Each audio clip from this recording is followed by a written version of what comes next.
right, thank you very much for guys coming here today, and I'm glad to be here and having this meeting with you because it's been much needed. Okay, the information that you're about to see is a combination of about 9 books I've read, another many hours of videos and the lectures that I've attended, and I have made an attempt to compress it into a 45-minute presentation. So the presentation that you're seeing is me doing a brain dump, all the knowledge, the same conversations that I've been having with my patients here, because so many of you, well, we take care of so many patients who have joint pains that are weight-bearing, and neuropathy patients, and about 40–50% of you have the neuropathy symptoms due to diabetic nerve damages, okay? So today's lecture or workshop is on how to reverse type 2 diabetes, but if you're not diabetic yet, it's how to reverse pre-diabetes, it's how to lose belly fat, it's how to reduce your blood pressure, it's how to reverse fatty liver disease. Because doing things that is presented here is going to vastly improve many aspects of your health. You can also say that this is how to improve your erectile dysfunction as well too, because how to lower your cholesterol level, because they are called a metabolic syndrome, and it is a collection of the illness that is really caused from the same disease. Okay. Another reason why there was much need to do this lecture is not only because I take care of so many of these type of patients, but it's also because it's very personal to me. So you can say that the diabetic or the type 2 diabetes runs in my mother's side. I have an uncle who died from the complications of type 2 diabetes. My mom herself also became diagnosed with diabetes when she was 40 years old, okay? And I struggle with pre-diabetes. If I am not careful, I very easily become pre-diabetes. My A1C has been kind of moving over 5.5, 5.6, 5.8, which effectively makes me pre-diabetes. But I have gotten myself out of it like several times. And it's not that hard, and that's what we're gonna go over. Hi. And so it's something that is very personal to me, okay? My mother's father, my maternal grandfather, also died from complications of Alzheimer's. And in case you didn't know, there are some doctors that categorize Alzheimer's as type 3 diabetes. So basically, if you have issues with pancreas itself, you have type 1 diabetes. If you have metabolic thing, you're overweight, you carry a lot of weight around your belly, that's type 2 diabetes. But then when that diabetes gets expressed in your brain, that is being, expressed as Alzheimer's disease, okay? And sometimes you have both type 2 diabetes, and if you become type 2 diabetic, your chance of developing Alzheimer's goes substantially as well too. So why you need this workshop? There's very few illness or diseases that has impacts on your health, like every aspect of your body, from head to toe. I just told you, it affects your brain. It can make you go blind, make you obese. The non-alcoholic fatty liver disease is like one of the top causes of the reason why someone ends up needing liver transplant. Kidney failure, we already see patients with the kidney stage 3, stage 4 kidney failures as well. Neuropathy, which can lead to amputation. The current statistic is that 1 out of 250 diabetic patients in this country will experience a limb amputation as well. As I said, non-alcoholic fatty liver disease is one of the top causes of liver transplant. Cognitive impairment, such as dementia, Alzheimer's disease, it literally affects everything from head to toe, okay? And as I told you, another reason why it's applicable to much of you is because we take care of weight-bearing joints, such as knee pain, hip pain, back pain, ankle problem. I mean, they make about 80–90% of all our patients that we take care of. So when you enter into the program, if we can help you shed some weight, reverse these conditions, then it is going to make our joint program far more successful. So let's start By the way, who here has been told that their doctor says you're diabetic and you're just going to have it for the rest of your life? Whoa, look at that. Okay, so let's start with a premise that type 2 diabetes is 100% reversible. Because if you don't agree with that statement, then there's no reason for you to be here today. Okay? So let's start with a premise that type 2 diabetes is 100% reversible. We do hear every day. It's not just from my mouth. You can go and research this. Okay? And I'm going to be introducing you to a doctor who's a lot of today's presentation is based on. You didn't know that the American Diabetic Association changed the definition of type 2 diabetes to a disease that can be remissible from a chronic degenerative condition back in 2021. They very quietly redefined the type 2 diabetes. And it defined, the new definition is that if you are able to keep your A1C level below 6.5 without any medication for 3 consecutive months, you're considered in diabetic remission. You're considered no longer diabetic, okay? So everybody here agrees with the premise that type 2 diabetes is reversible. Anybody can do it, okay? The method I'm about to teach you, you don't have to buy anything, you don't have to go anywhere, you don't have to buy supplement, none of that, okay? So with that, let's start with the physiology. What happens when you eat? When you eat, your pancreas produces insulin, okay? And insulin will tell your body to store glucose or sugar from the bloodstream. Insulin will tell the body to soak up the sugar from the bloodstream into your cells. It tells your liver to store excess sugar in form of sugar, and also if it gets full, the liver will store it as a fat. That's how you end up with fatty liver disease. And it also tells your body to convert excess sugar into the fat, which I just told you. So this is a diagram. So when you eat, pancreas releases insulin. That's right there is your pancreas releases insulin. And insulin, the old idea, they used to think that insulin worked like a key that opens the doors to your cell to allow the sugar to go inside, okay? So it's showing that lock and key mechanism. So when you eat, your body produces insulin, which are like the keys, that opens up that door that allows the cells, sugars to go inside your cell, okay? Type 2 diabetes, the old model, they used to think it's a lock and key mechanism, and insulin as the key that opens the cells to take sugar into the cell, okay? So when you eat, it produces a lot of keys, the insulins, that opens the doors to your cell, and then the sugars go inside your cells, okay? Why, according to the old model, why do you become diabetic is because when you eat, especially sugar and carbohydrate-rich food, your body produces too much keys, and the doors of the cells refuses to open it. There are too many of you coming around. I'm not gonna open my door. And the sugars get backed up in the bloodstream, that's how you become diabetic. That's the old model, that's what they used to think. Okay? So there's another diagram of how the old idea. So you eat, insulin goes in with a key, hey cell, open up, let the sugar in. Okay?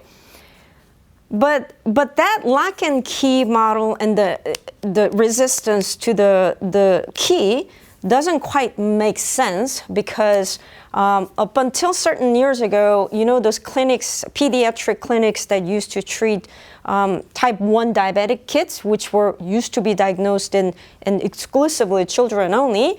Now they're taking care of half of these diabetic children are actually type 2 diabetic.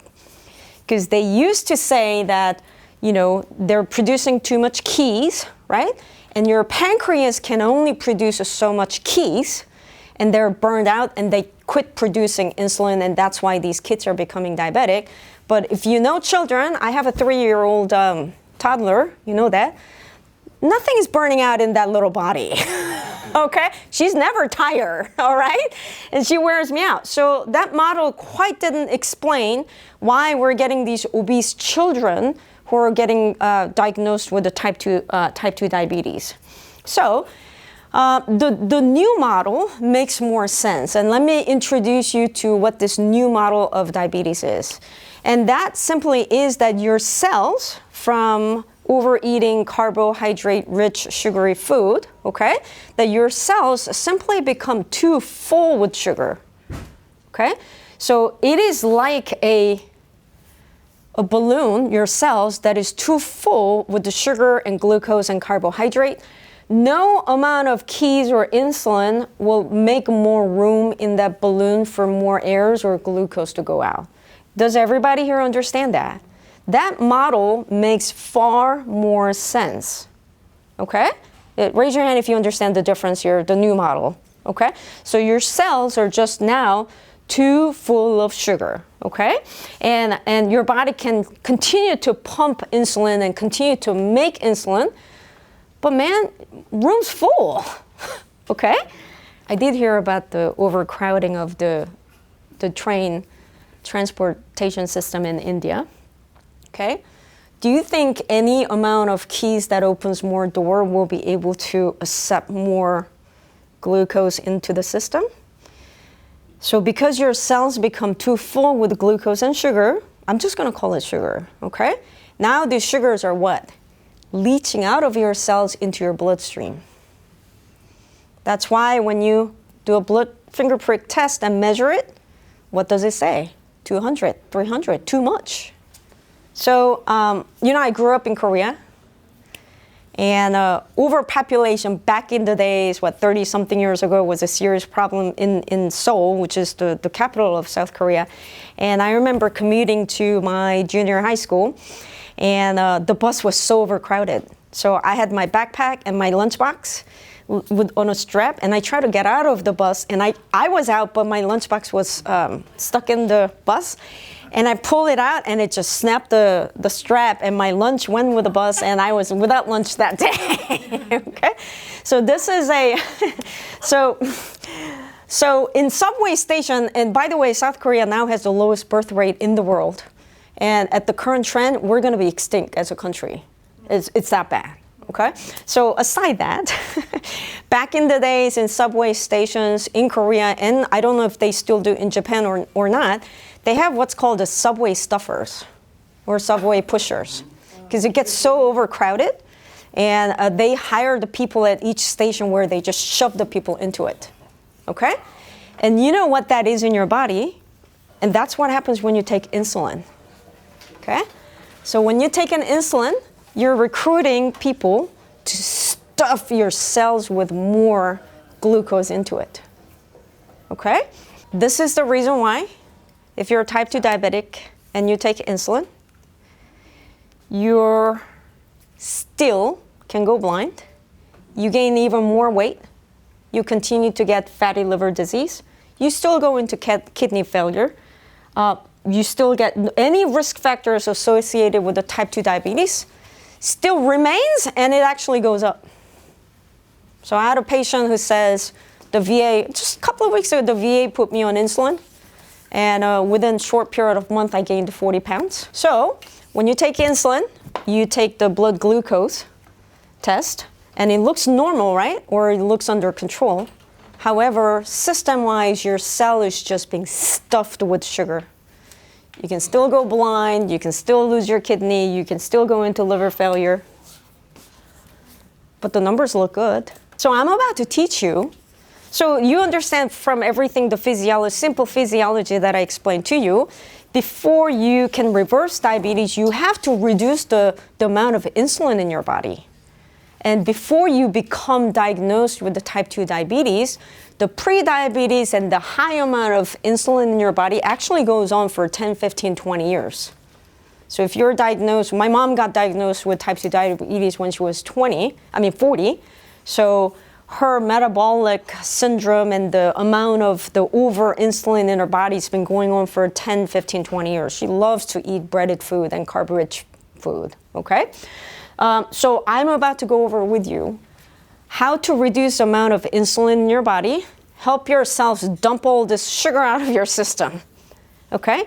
And in turn, you can very simply reduce your diabetes, start losing that belly fat, blood pressure will come down, cholesterol level will come down, everything good will happen. I'm about to show you how to do that. Okay, so no exercise, no supplement. Some can benefit. No crazy meal plan. Easy, simple to do. Simple to do. And that is, should have a drum roll.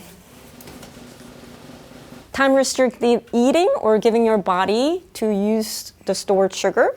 So time restricted eating has many different names. Before you roll your eyes, just not eating for a period of time. Fasting, right? Is the intermittent fasting is the fastest way to reduce insulin in your body. Time restricted eating is the best way to help your cells dump the sugar out of the system, reduce the circulating insulin. Because you have to remember, every time you eat, your body produces insulin. Remember, having a lot of insulin is not the key, okay? So if you can remember that, do you know, when I became a nurse practitioner, so many of my patients are diabetic. I'm going to join the American Diabetic Association. And you know, even after they changed their definition, you know, they still recommend that you eat 6 to 7 small frequent meals throughout the day. So they can keep your insulin level constantly high. Okay? So that is not the way to do if you are type 2 diabetic. Again, perhaps I should add that this is not for everybody, okay? But if you're average of my patient that has at least 40 pounds overweight, joint problem, diabetic, high cholesterol, blood pressure is high, showing signs of fatty liver disease, okay? You have to think of your body and health as in being crisis. So when you're in a crisis, what do? We have to quickly get you out of this in crisis situation.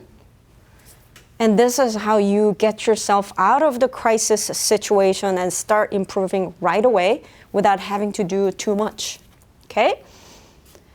I'm going to introduce you to a doctor, Canadian nephrologist named Dr. Jason Fung. Most of my lecture here today is based on Dr. Fung's work and the 3 of the books that I've read, along with the 4 or 5 other books that I've read. So write his name down. The information is free. And so I'm going to let him speak to you for a few minutes, okay? So he's got a very robust website called The Diet Doctor. And if you Google his name, Dr. Jason Fung, many free information that's available for you. As far as the Muslim countries goes, you know, the people that observe Ramadan, you know, that part of the country has the lowest rate of diabetes, lowest rate of cancer. They eat more sugar than anyone else in the world, and they smoke more than anyone else in the world. So that is the power of 1 month of time-restricted feeding is what they can do, what it can do for your health. Dr. Fung has 3 books, published books. I've read all of them. Like I said, I've summarized a lot of his material in here, the diabetes code, the obesity code, and the cancer code, okay? One thing I forgot to mention, the risk factor of being diabetic is also significantly increased risk of developing certain types of cancer as well, too. So that's his website, the Diet Doctor, YouTube. He's got like a monthly subscription plan where I don't know if you get to talk to a coach, but they give you meal plans and a guide. But really, if you truly want to be better, you don't need to get on those websites and pay or whatever. You can do it very easily, okay? Because the information is just everywhere if you know what to look for and if that's what you want to do, okay? I think I can talk about this. I guess Jennifer, our friendliest receptionist lady, she said she was trying the intermittent fasting and she said it's so hard to do.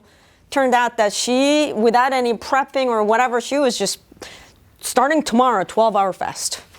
So no food from the morning until she goes home, okay? Now, it's like a planning for like running a marathon the next day without any preparation, right? It's almost like a setting yourself up for failure. So this is how you start incorporating time-restricted eating, okay? So planning for 18-hour fast tomorrow, planning even 6-hour fast tomorrow. It's like a planning yourself for failure, okay? So let's see. So before you plan to run a full marathon, you want to at least start walk around your block a little bit for a couple of weeks. Does that sound like a good idea? Okay. So you want to incorporate the same idea and a concept to this time restrict feeding or intermittent fast. Okay.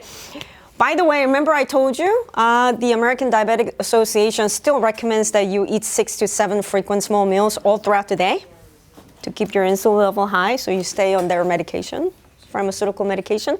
So what you want to do is, who here eats 3 square meals a day? 3 square meals a day, okay? Who here eats 2 meals a day? So a lot of your 2 meals a day. 1 meal a day? Okay, so 1 meal a day, okay. Yeah, so a lot of you may even say, I don't eat that much, okay? But you're gonna find out that you're snacking throughout the day without realizing it, okay? So before you even start for fasting, here is my recommendation. If you're eating just 2 meals a day or 3 meals a day, just stick to your meals only.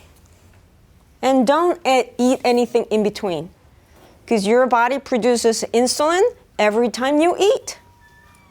Okay? Once you take that idea, you'll be more self-aware of what you put in your mouth in between your meals. Okay? So, if you eat 3 meals a day, 2 meals a day, just stick to your food only and do not snack in between. Do not grab something.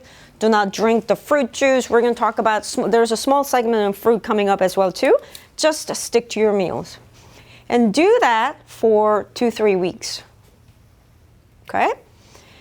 From there, you're going to work on dropping 1 meal a day. All right? How you drop a meal, hopefully no one here has ravenous appetite all throughout the day. Like I wake up in the morning, I've never been like the hungry breakfast person. So for me, dropping breakfast was the easiest thing to do. I'm busy anyway, trying to get ready for work, right? So breakfast is not that important despite of what you might have heard if you're suffering from diabetes, overweight, and those kind of metabolic syndrome, okay? So, and if you find yourself working throughout the day and it's hard to find time to eat lunch, then lunch would be maybe a good thing for you to skip, okay? You go home, you really don't have an appetite, you're busy in the evening, I don't know, if the dinner is the easy meal to drop, then you'll drop that meal. So it's easy, find a meal that you can easily drop, okay? And drop that meal, and don't snack in between. So everybody has an idea. So if you go on the internet and look up intermittent fasting, how to do it, there are many, many different plans. For example, there's 16 to 8 diet. It basically says you're gonna eat only for 8 hours a day and fast for 16 hours of the 24-hour period. So this is like what a sample would look like. So you eat your first meal around 12 o'clock and last meal at 8 p.m. and you don't eat anything between that, okay? Easy to do. If that time frame doesn't work, again, you can set it up. And I actually had the printout of the schedule that I was going to bring you guys, printed out and everything, and I forgot it at my other office. Okay? So I'll have it available for you to ask to pick up a copy, or I can email you the PDF file as well. Here's another example, the 5-2 diet, meaning you eat 2 days, you eat 2, 3, 4, 5. You eat 5 days a normal meal that you normally eat, and then you fast for 2 days. Okay? So, I mean, this is being generous. It's not even telling you to do a full fast. It's saying just eat a very low calorie diet for 2 days. Another example, alternate day fasting. You eat 1 day and fast the next day. Okay? Many, many different ways to incorporate this. But again, I remind you, one way to fail is to do something like very drastically. I'm going to do the alternate fasting starting tomorrow. You know, that's not going to work, okay? You are going to get hungry and you're going to feel miserable and you're going to say, I didn't like that idea, Dr. An, you know, didn't work for me. So I had a printout of this schedule that you could fill in to plan out your eating time and fasting time. I forgot to bring it. I'll bring it to you. It will be available at the front desk on Monday. Okay? All right. There is a special mention on fruit. Okay? You mentioned, why do I get sugar attacks? okay? Not all sugars are the same form. There is a form of sugar called fructose. It is the sugar found in fruit. That's why it's called fructose, right?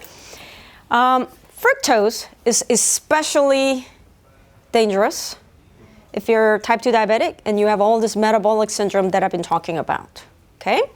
In nature, fruit is not something that is found all season, 12 months a year at a grocery store. In nature, fruit is available just before winter, the cold winter of no food starts, and the ripe, sweet fruit that we get in the fall, just before the winter, animals gorge on them, and they basically make themselves insulin resistant and diabetic and fatten up in preparation of the scarcity of the food in the winter. Okay? This is why, high fructose corn syrup that is in soda and everything else is especially detrimental. Okay? It will cause you, the more fructose you eat, the more appetite you will get. It will make you hungrier, and it will give you that sugar attacks. So certain, bears hibernate in the winter, right? You know what they eat? Fruit and honey. They fatten themselves up, make themselves type 2 diabetic in preparation of the winter, and they use that stored energy during the winter month when there's no food. Okay? There is a deeper layer of this. Like I said, I have compressed a lot of the knowledge that I've gained, and I have digested and spitting it out to you in easy to digest form. There's another layer of it, but right now, if you're type 2 diabetic, you have a lot of belly fat, you have all this metabolic syndrome, high blood pressure, high cholesterol, you have all these things going on, then I strongly recommend that eliminate fruit out of your diet. Any kind. Don't even consider, the glycemic index. Oh, this fruit has low whatever. Don't even, just get rid of it. You know how many times I have a conversation with diabetic patients here, and they're all telling me, I don't eat that much. I really eat healthy. And then you find out that they're eating a banana and an orange every day because they thought I'm getting potassium and vitamin C. And I would just tell them, stop it. And they will come back so many weeks later and says, my sugar dropped down 40 points. Just eliminating fruit from their diet. Okay? So, again, maybe I'll do another class on another layer of what I'm telling you. I am giving you simple action steps that you can do like today when you leave here. Okay? So let's eliminate fruit. There's a book called The Nature Wants Us to Be Fat. And it has a special chapters on fructose and what it does, okay? And I just explain all of that to you, okay? Because gaining fat has certain advantage. Like if you are a senior, or advanced age, having some weight on you protects you if you come down with a very serious illness, right? And you can't eat very well or whatever. Look at cancer patients who's going through all this treatment, right? So having some fat on you kind of protects you. It's like in a way, it is a protection mechanism, okay? But instead of having it maybe protecting us in a certain situation, we just have this fat switch on all the time nowadays, okay? So if you want to do a little more reading, then here's a book that you can read. All right, so now that you started restricting your eating time, what do you actually eat, okay? The best recommendation that I can give you is ketogenic diet. Again, my recommendation to you is don't even be concerned with ketogenic diet. Just remove most of your carb from your diet. So the grains and the oatmeals, whole grains and the beans, they all gotta go, right? You don't believe me? You're super lazy and you don't want to do what I'm telling you, okay? Just do this, okay? Now you're gonna eat at a certain period of time, right? During that time for the next 2 weeks that you're gonna eat steak, fried egg, and bacon. Who'll have trouble doing that? Just do an experiment. Just do that for 2 weeks and see what it does to your blood glucose. No, but watch your blood glucose. It's going to come down so fast. it is going to come down so fast. Just do an experiment for 2 weeks. Steak and bacon? Steak, bacon, and egg. Just do that for 2 weeks. Steak, bacon, and egg. Put a lot of butter in it too. I mean, I'm not telling you to do this for the rest of your life. I'm just saying, just try it. Okay? And don't eat oatmeal. Don't eat grain. Don't eat flours. What else? Tortillas, chips, rice. What else? Pasta. White potatoes. Just peanut butter. You can have a little bit of peanut butter, okay? But if you don't, avocado's okay. It's healthy fats, okay? So that's what you want to eat. So Dr. Jason Fung's, he used to have, I think, like a doctor training program, whatever. But one of his other website is called like a low carbohydrate diet or something like that, okay? So a low carbohydrate diet, and you can eat. I'm not going to measure my food, so I just make sure that what I'm eating is very low carb, okay? Yeah, that sounds good, okay? I have to have a special mention on those people that are on diabetic medication and insulin, okay? You know those people, when they don't eat, the blood sugar goes down so fast and they can pass out and have a seizure? The only reason why you experience that is because of the medicine. That's the only reason, okay? So, if you are going to start doing what I'm teaching you here, well, number one, consult your doctor, okay? But number two, you could walk around with the elevated blood glucose in 200 to 300 range area while you're doing this diet and things come down. It's gonna be okay. It's not gonna kill you. By reducing insulin or eliminating insulin or just remaining on a few other medications. It's okay, it's not gonna kill you. Okay? And if you read the diabetes code, Dr. Fung, the nephrologist, he will tell you the same thing. So you change your diet while you're fasting, eliminate or reduce some of the diabetic medication, reduce insulin. Yes, your blood glucose initially, sugar may be 200-300 elevated, but if you continue on it, it will start coming down. It's okay to walk around with a slightly elevated, not slightly, but elevated blood glucose for 2-3 weeks period. It's not going to kill you. Okay? Do you know how many times we see in here, we're consulting a patient that's coming in for knee pain, and you look at their body type, and we're going, how are you not diabetic? And they're saying like, I don't know. And then we do a blood test, like raging diabetic. Okay? So I read a statistic that says something like 52 million Americans are type 2 diabetic, and another 50-something million is walking around without knowing that they are diabetic. Okay? And this is the reason one day these people wake up and they're swollen up everywhere, they don't feel good, and one day they find out they're in stage 4 kidney failure. It's incredible, yeah. So a lot of, remember, I keep reminding you, the information that I'm giving you, if you want to get better and if you want to do this, information I'm giving you is not an esoteric info that only doctors can figure out. It's everywhere on the internet, okay? So how do we make this successful? This is going to depend largely on your human behavior and psychology, because that's more important than anything. You know, I'm like an information and class junkie. So before COVID, I used to travel once or twice a month to visit, like to attend some class or conferences. COVID killed that, and then now I have kids. I can't go anywhere. So now I take a lot of online courses and online lectures, and that's what I do.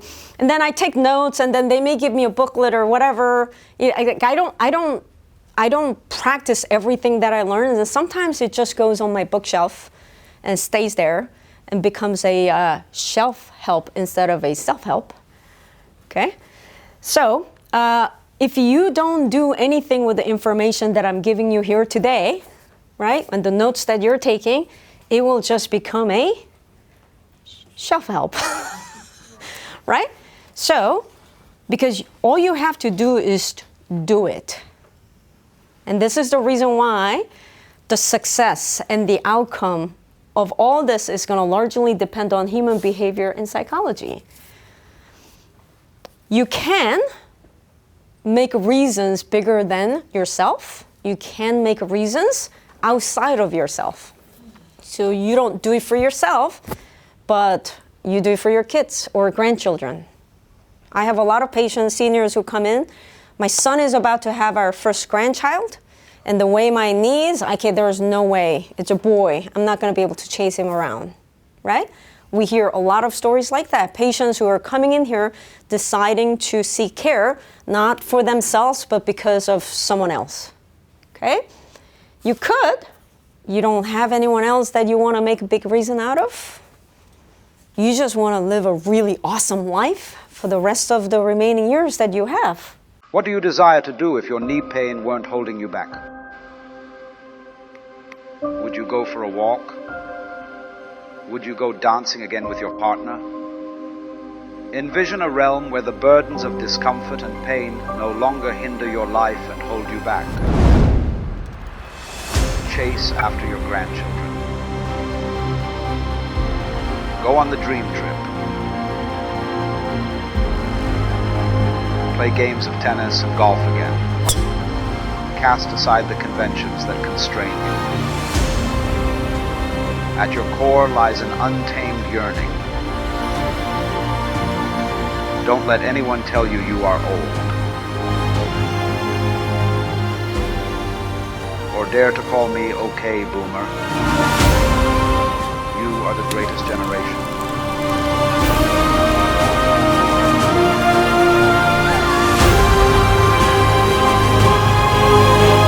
So what do you desire to do? If your knee pain weren't holding you back. So I feel that I have given you pretty solid action steps on what to do here, okay? Remember I told you this is an immediate action items that you can start using right after you leave here, right? There are certain supplements that would benefit you as well too. Magnesium, where modern people in this country are walking around with a lack of magnesium, okay? Magnesium will relax your muscles, help you get a better sleep at night, and also it improves your insulin sensitivity. Magnesium is the master mineral of the body, and we just lack so much of from. We're not getting it from our vegetables and the food that we eat. Okay, so I highly do recommend magnesium supplement. Find the one that works for you. Okay, get 7 to 8 hours of sleep. If you're fasting, I mean, getting more sleep makes it more easier. It increases your fasting time, right? Yeah. We do use appetite suppressant here. We use a medication called phentermine. Sometimes, I don't like using it with seniors. It's taxing to the heart, but my God, you're just never hungry on it. Okay, and we also do semaglutide, a compounded version of semaglutide injection here as well too. Who has here heard of semaglutide injection? Wegovy, it's a blockbuster type 2 diabetic medication. People are going crazy. They're using it for weight loss, and diabetic patients can't buy it because there's a shortage of it, okay? Special segment in semaglutide. Here, I do it, and I recommend it to get your body out of this crisis that you're in. Oh my God, 20 years in my practice, I have never seen anything that makes people lose weight like this, by the way, okay? But I have an ambivalent feeling about it, okay? So let me explain. So it's a diabetic medication, different names, Ozempic, Wegovy. It helps your body produce more insulin. It suppresses the sugar release from your body. It slows your digestion and reduces your appetite. It's a snake-derived snake venom peptide, okay? So why does it slow your appetite? Because what happens when you get bitten by a venomous snake? Well, yes, it hurts. But it paralyzes your system. That's how you die from it. So it will bind to your vagus nerve, which controls your digestion, goes straight to your stomach, and slows your digestion down. This is reason why if you read about Wegovy, there are reported cases of the people who develop, if you've been on a long time, like 1-2 years, there are reported cases of the people who develop what's called gastric paralysis. So your stomach just quit digesting, it just doesn't move, even after you stop the Wegovy or semaglutide, okay? So this is the reason why I told you I have ambivalent feeling about it, okay? Did you know some of the common prescription medication is actually derived from snake venom, okay? Who here is taking like a heart medication called beta blocker? It ends with LOL, okay? That is also a snake venom-derived peptide or snake venom-derived medication, okay? So I have an ambivalent feeling about it. I did use it for about 8 weeks, by the way. So I'm okay using it for a short term. And I'm going to tell you another reason why is because if you start this journey and you want to do this, no matter how long it takes, you're just going to stay on this path of reducing the food intake and reducing only during a certain period of time. What's most encouraging to human behavior is seeing the progress of your hard work. So without some help, especially women with a thyroid issue or slower metabolism, it's not very encouraging to see one losing 1 or 2 pounds a month, okay? So with the aid of appetite suppressant and the Wegovy or semaglutide, you will see quite a noticeable improvement in a relatively short period of time, and that's very encouraging, okay? So I'm okay, my patient's using it 2-3 month period to get your body out of this crisis that you're in, and taking a break, and while you stay on the path, while you give yourself a new habit of not constantly snacking, I'm okay with that, okay? But I personally wouldn't put somebody on it for like year and year. Like, it's well known if you stop it, you're gonna gain it right back. So this workshop was meant for you to quickly start how-to action guide to get your body out of the crisis that you're in. It is overly simplified. All right, and it is also what has worked for me as well too. After struggling much of my life, adult life, with extra 20 pounds I couldn't lose and keep gaining a few pounds a year. That's what's dangerous, just a few pounds a year. And it's been 20-something years since I graduated from college. Average American gains 5 pounds every year after college. Okay, so I keep referring to how this is about human behavior and the psychology. Because if I can warp the time from where you are, warp the time, bend it, fast forward 20, 30 years, and show you the picture of you or video of you clenching your chest and dropping dead with a heart attack, or losing a toe from an amputation, you wouldn't be overeating, you wouldn't be doing those little habits that push that 5 pounds every year. So I showed you how to limit your food intake. I showed you what to eat, low carb diet, okay? I also showed, and I forgot the slide on, skipped the slide on how to exercise, okay? If it is your goal, if you have the body type where you're very midsection heavy, you carry most of your weight in the middle, the intense exercise, like that really elevates your heart rate, or what's called HIIT exercise, high intensity interval training, that is not good for you, okay? So you want to do what's called the zone 2 exercise, zone 2 cardio exercise, and that is exerting yourself just enough for you to be slightly out of breath. So you should be engaging in exercise or doing a slightly fast walking, still be able to talk to the person that's next to you, maybe a little bit out of breath, maybe a little bit huffing and puffing, okay? The key here is, unfortunately, you have to do it a longer period of time. So 45 minutes to get the most effect out of it, preferably 60 minutes. So if you can do it every other day, 45 to 60 minute exercise in zone 2 is what's going to help you improve the insulin sensitivity, better for your joints, and not have your body release the cortisol, which makes you gain most of your weight around your belly. and also not good for a diabetic. So this is how you calculate this zone 2 heart rate. A lot of people have Apple Watch, they have Fitbits. Now you can buy those trackers really affordable. So not intense exercise, that is not good for you because of the taxing effects on your cortisol level, okay? And there, it's again well established, well known. If you do zone 2 exercise for 60 minutes, your body's insulin sensitivity remains increased for about 24 to 48 hours. So you can almost use it like a medication. You can almost use exercise like a medication. There, like I said, I'm done basically. Okay, just a few other things.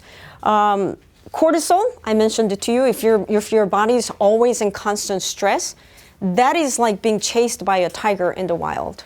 Okay, what needs to happen to run away from the tiger that wants to eat you is that your body has to release the glucose into the bloodstream so you can quickly use it in the muscles so you can run away, right? So even though you may have a keto diet or whatever, if your body is in constant stress, you can still become diabetic. So that's another aspect or layer that I'm not addressing here, but I do want to just bring it to your awareness. And estrogen. Our environment is saturated with what's called phytoestrogen. They're artificial estrogen. They're in plastics, they're in chemicals, they're in dryer sheets, they're in everything. Okay? So the overdominance of estrogen in your body will also make you gain weight. Okay?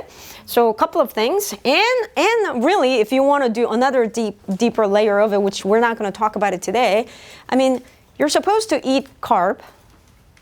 So what's happened to us that makes us just not be able to handle it? It makes us be diabetic. And that really starts, main reason is because of the gut health. So overuse of the antibiotics, if you drink, the first thing that will do when you drink the alcohol is kill all the bacteria, good ones and the bad ones in your gut, right? So overuse of the antibiotics as well too. The dysbiosis of the gut can cause you to have inability to handle this carb that you may be eating. But like I said, that's all functional medicine stuff. We're not going to talk about that today. And that is all I have for you.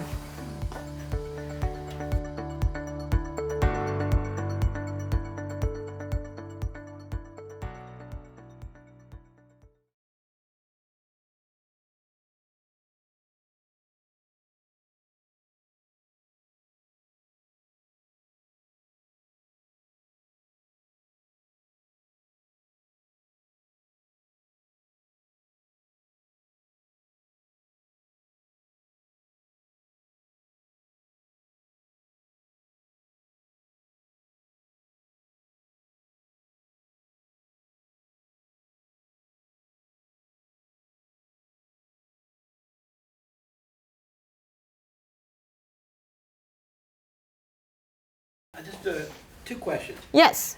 When you say fasting, Uh-huh. Obviously that, you're not eating. What about drinking stuff other than water? Iced tea? Yeah. Diet soda? Right. I mean, does that violate the fasting? Okay, no diet drinks. No diet drinks. No diet drinks. I'm sorry, that stuff is poison. And nerve toxin, especially if you're under my neuropathy program, you should remove artificial sweetener. Yes? What do you drink? Teas, and I